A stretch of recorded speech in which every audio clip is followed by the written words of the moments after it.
honorable gentlemen, would be my guest this morning as they take us through the Young Scorpions participation at the African Games, which is of course the 13th African Games, the 13th edition, and the preparations ahead of the forthcoming WAFU. Like I said, this is where our discussions will be centered on. But first, to start with, I have the honors to welcome Mr. Bakar K. Jame, my first guest this morning. Mr. Jame, good morning. Thank you, Amadou. Good morning to all our viewers, wherever you are around the world. Ramadan Mubarak. I hope we are all having a good Ramadan, a blissful one, and we look forward to Eid. Alhamdulillah. Thank you, Mr. Jame. Mr. Bojang, Coach Isama, good morning. Good morning, Amadou. Yeah, so it's a pleasure once again. I know despite the busy schedules and Sunkarola Batabe Nyameng, especially like I said, with you guys having to find a balance between Sunkaro and your works, people that barely have time to rest, bringing them here. First, I must acknowledge gratitude and to say thank you for coming. To start with you, Mr. President, it's been a busy season again for the Gambia Football Federation, most especially as far as the National Under-20 team is concerned. You just returned from the 13th edition of the African Games in Ghana. First, I would like you to take us through the initial, preparations since upon receiving the invitation letter to participate at the African Games. Take us through the genesis of this particular competition. Thank you, Amadou. It's a pleasure again to be here, and I thank you for this invite. It's very pertinent. I first wanted to talk about two things. Mm-hmm. What is the strategic objective of the Gambia Football Federation in terms of youth football and football generally, and why did the Gambia participate at the 13th African Games in football for the first time, not only at the U20 level, but also as a footballing nation. That describes how far we have gone. We qualified to represent the Gambia and be part of the 8 countries that took part in the African Games in Accra, because we went that far at the last U20 African Games Cup of Nations that was held in Egypt, where the Gambia was the runner-up and qualified for the World Cup in Peru at the U20 level. So this is the reason when CAF Exco decided to use those teams, Gambia was invited, and with pleasure we took up the invitation as a federation and also as a government and people to participate. But before we get into the African, I think it's important that for people who are listening to us to understand where we're coming from, exactly. What is our objective, what are we trying to achieve as a country in terms of youth football, which is doing very well. I mean, we have always been strong at that level for many years, simply because our footballers start very, very early. Our league is a very young league. People who actually go and watch our first or second division league will know that we have very young players playing in the league, because people are passionate about football. And now, more importantly, people have seen football as a way of, as a livelihood. It's an employment avenue, both in country, and we have a number of expatriate footballers outside the country. As a federation, we pay particular attention to this age category, U20, because the statistics are there to say, and everybody can see that it is mainly at this level that our boys turn professional. Sure.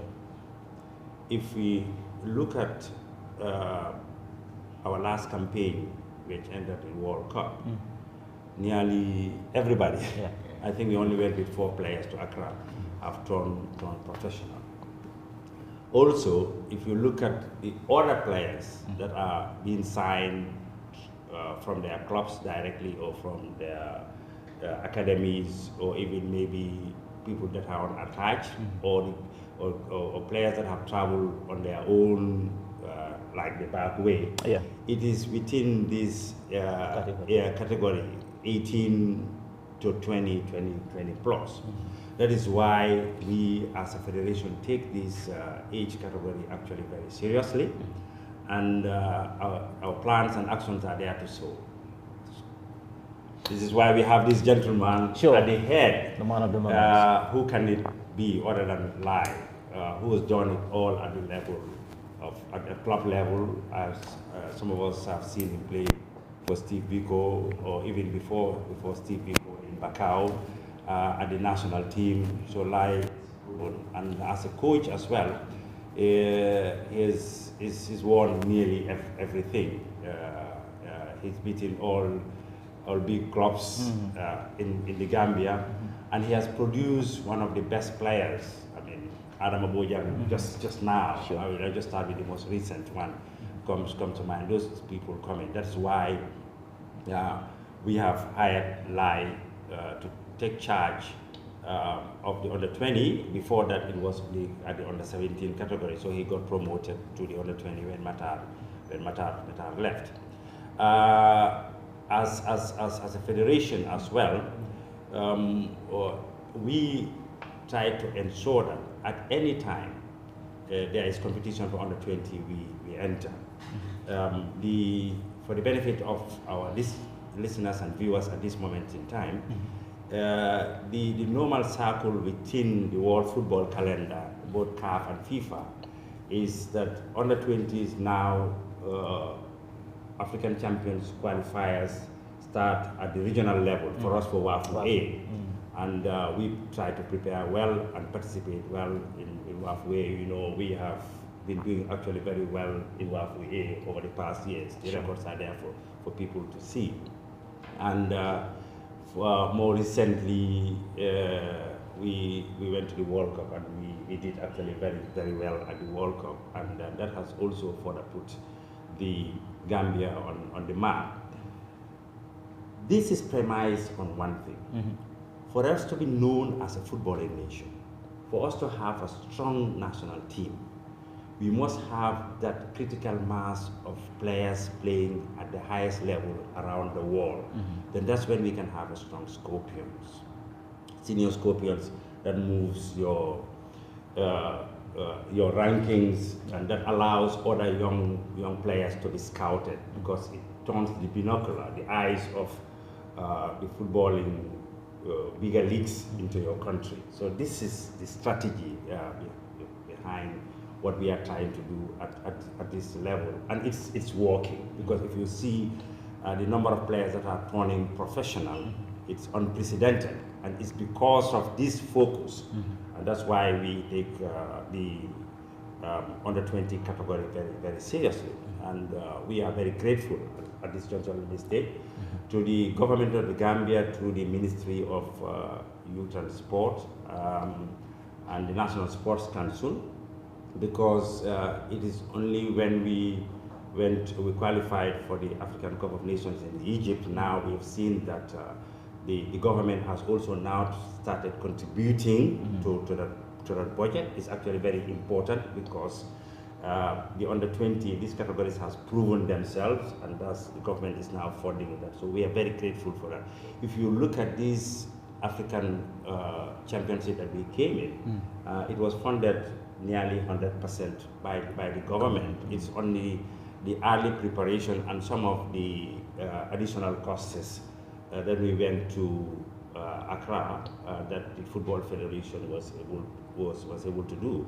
But the airfares, the camping allowances, and even the draw that we had was paid by the government, and on behalf of the president of the Football Federation, Lamin Tawabayo, and the entire executive committee. We are very grateful to the government for that, and we hope this is going to continue, because like we said for the team, so I can talk about what we have envisaged, why we decided to go from the strategic level, is to use this African Championship as a preparation, because Lai has built up a team, some of which he had inherited from Matar when he was in charge, and his technical committee, technical staff.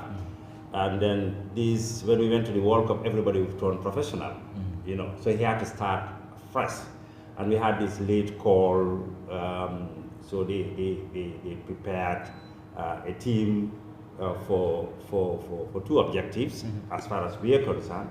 The most important thing, to use it as preparation for the WAFU, because from WAFU we want to repeat the journey, go to the African Cup of Nations and go to the World Cup, because that's the only way and the most certain way that we can have them going in masses, not in ones or twos, but in tens or in 20s to turn professional. That's quite important, and I will come to the aspect of the technicalities involved in the number of players so far of recent that have actually found opportunities. The opportunities that were, created or made available thanks to the trajectory of the Football House's strategy, which you've actually mentioned, because the transition of the team from the previous WAFU to AFCON to the World Cup, leading to the invitation to participate in the 13th African Games, actually is clear and it's obvious for everyone to see. And at the end of the day, the benefits it's not only for the country, the government, or the GFF, but even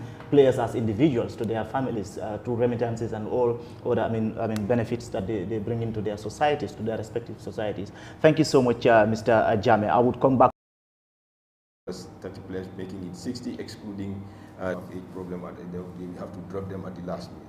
So Modjan has started working on that. So we have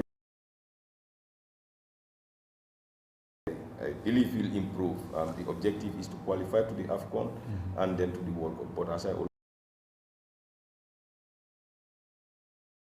come back to Presi, you've made mention.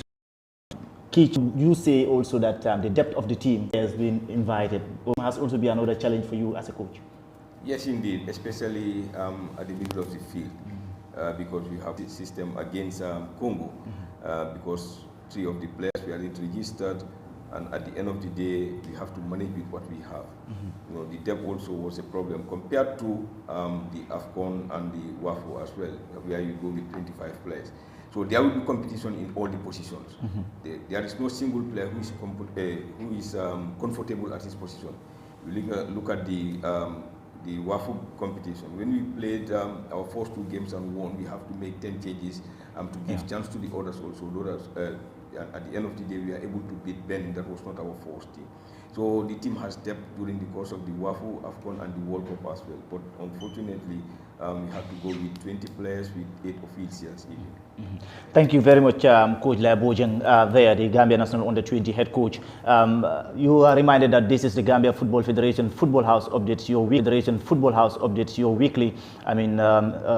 Football talk show that comes live from our headquarters in Kanifing, and I am your host Amadou Oba. This morning we're talking about the Gambia National Under-20s participation at the 13th edition of the African Games held in Accra. Coach Abdullah. Sajame, going through Mr. Bojang's been there as a federation.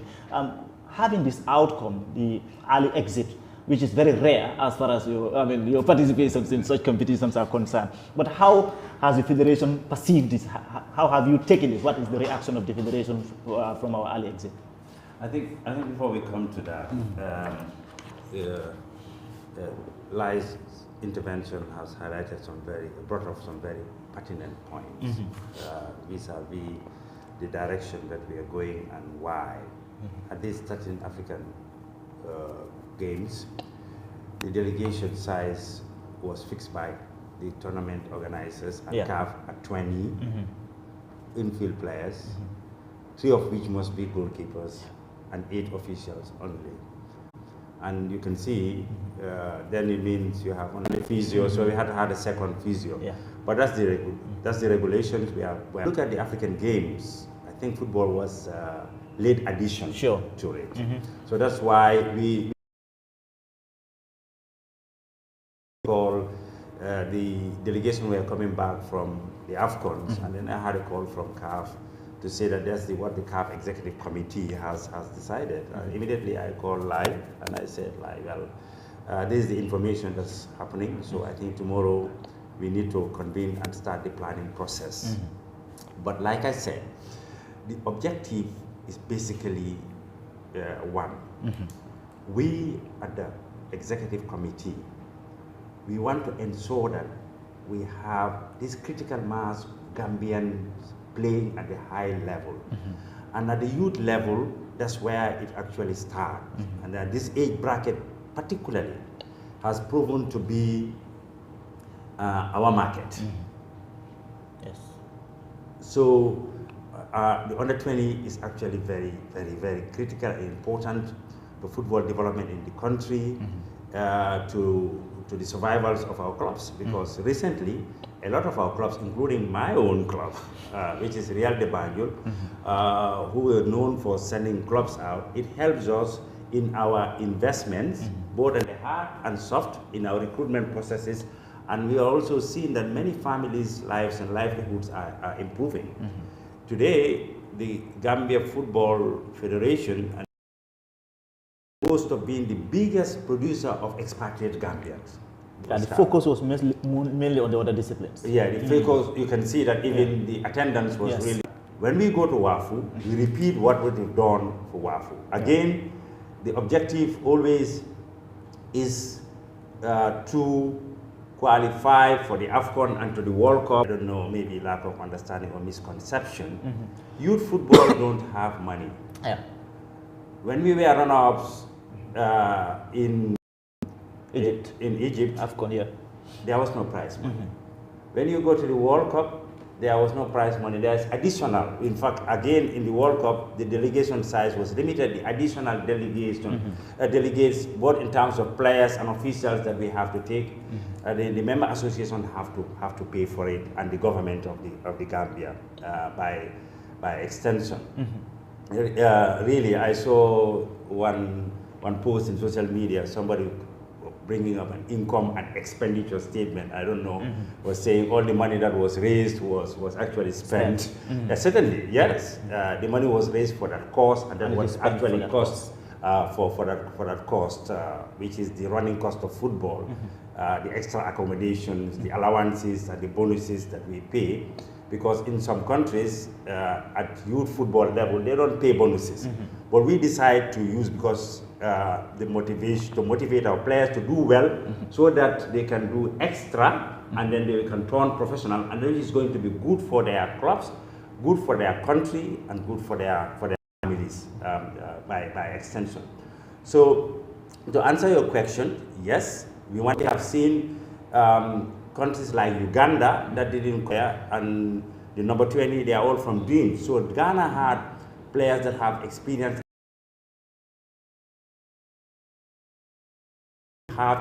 by participating. That is why we actually appeal to the government to allow us, and we are, like I said before, we are grateful that the ministry accepted also the football to go on. So yes, like every football fan, in the country, we are disappointed. We came out early, but also we have the positive side that we have gained significant experience at this level now. You heard Lai, he had articulated, and then already I know that the executive committee has not sat down to approve, but I believe it will be approved, their plan of action, because they are beginning immediately after Ramadan to look at the other 30 players and maybe additional also players, because there have been a lot of commentaries on social media, on the radios, on TVs, on the corner sides, and he's listening. We are all listening. We thank people for saying their opinions, because after all, football is for everybody. It's for Gambia. We respect every opinion, even though some of them can be a little bit extreme, but that comes with the territory in public service.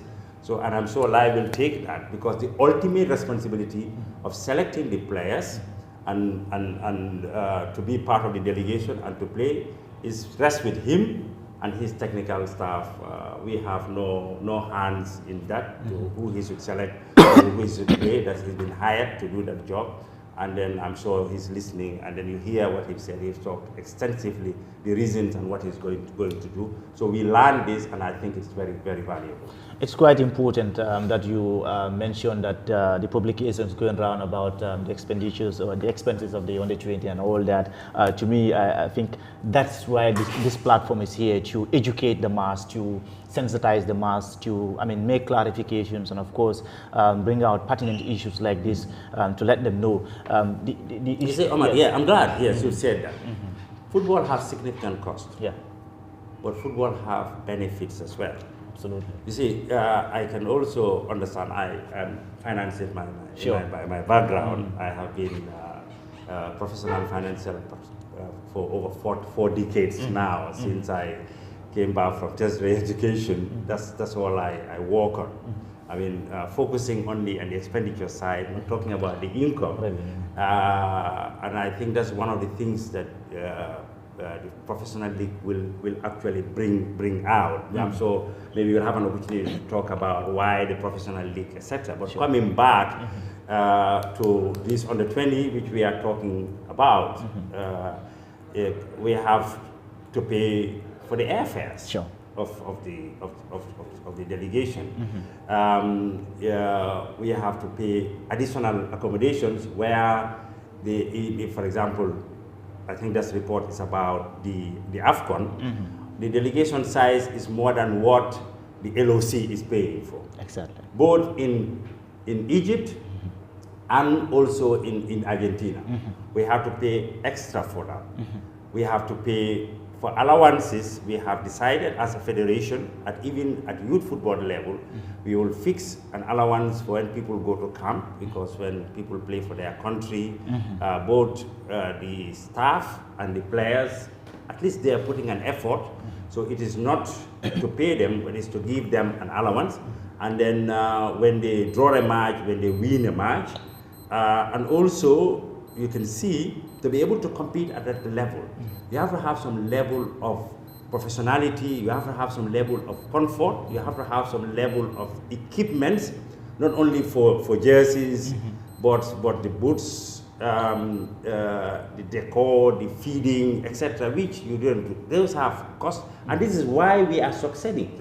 And eventually, people should note, I am telling you, as a primary beneficiary from my club's point of view, I have seen a situation where Real de Banjul, I mean, we do not even have enough jersey, to now, at least today we can count tens, 40, 50 young men whom I know, without disrespect, come from very low background in terms of income, to now being millionaires.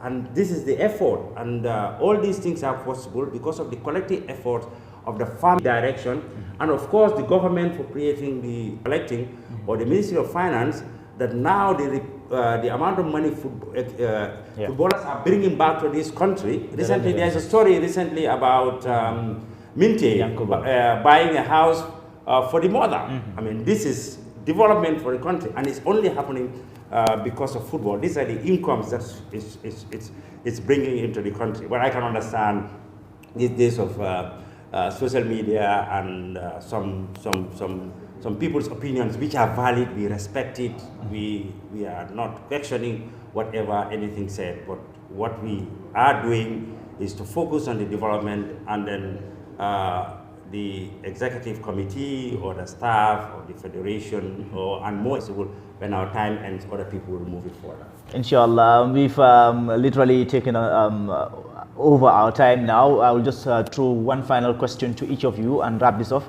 Let me just continue with you, Pressy. Your immediate plans for the squad, for the U20 specifically, and youth football. Ahead of we have a pile of upcoming fixtures.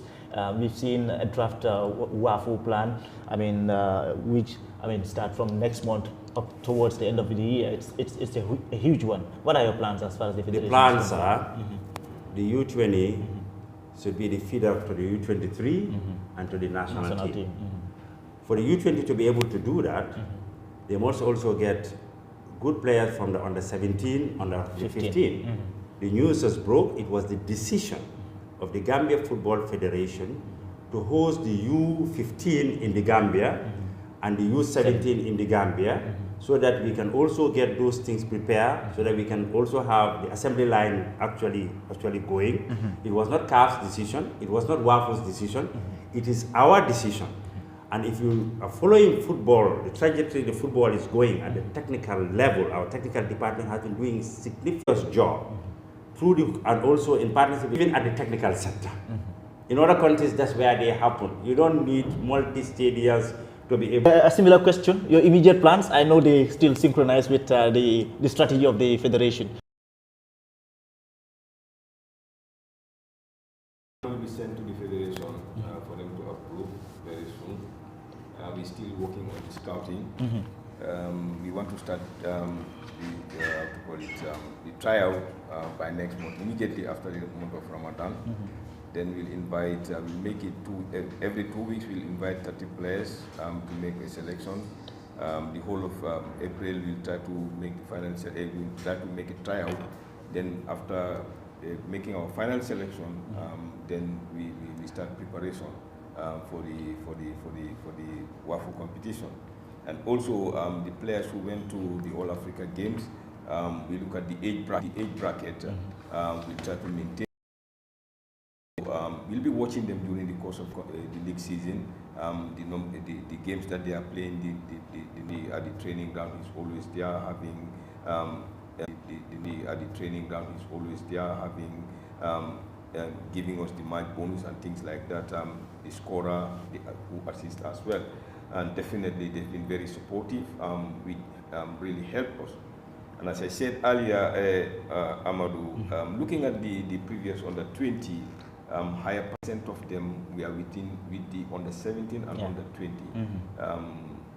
with the inclusion of some few players that we selected and identified from the National League. Compared to this team, is 90% without experience. But as I said, we've learned a lot from. We'll make so that we always bring smiles to the face of the Gambians. Thank you. So down because of the lack of experience and all that, he would use his own personal experience, resources and details, which are very essential because they help in motivating the team and all that, especially also Dan was also another contributing factor for this. So it's a whole lot of experience and a learning point for almost all of us. Thank you so much for making it to this program.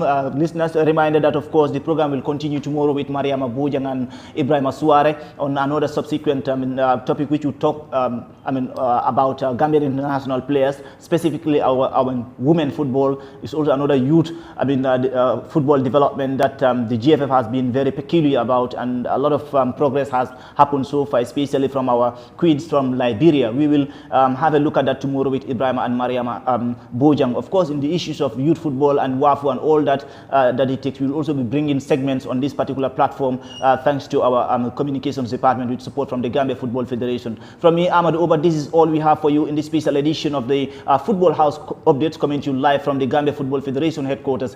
See you tomorrow at the same time, 11 o'clock. Special thanks to my production team, Mariama Bojang, Mariama Koma, Omar Toure, Mudlamin Jane, and of course Ibrahim Suare, Mr. Babukar Kamaran, Bakari Bibalde, saying or bidding goodbye until tomorrow. Thank you. I was allowing to Mariama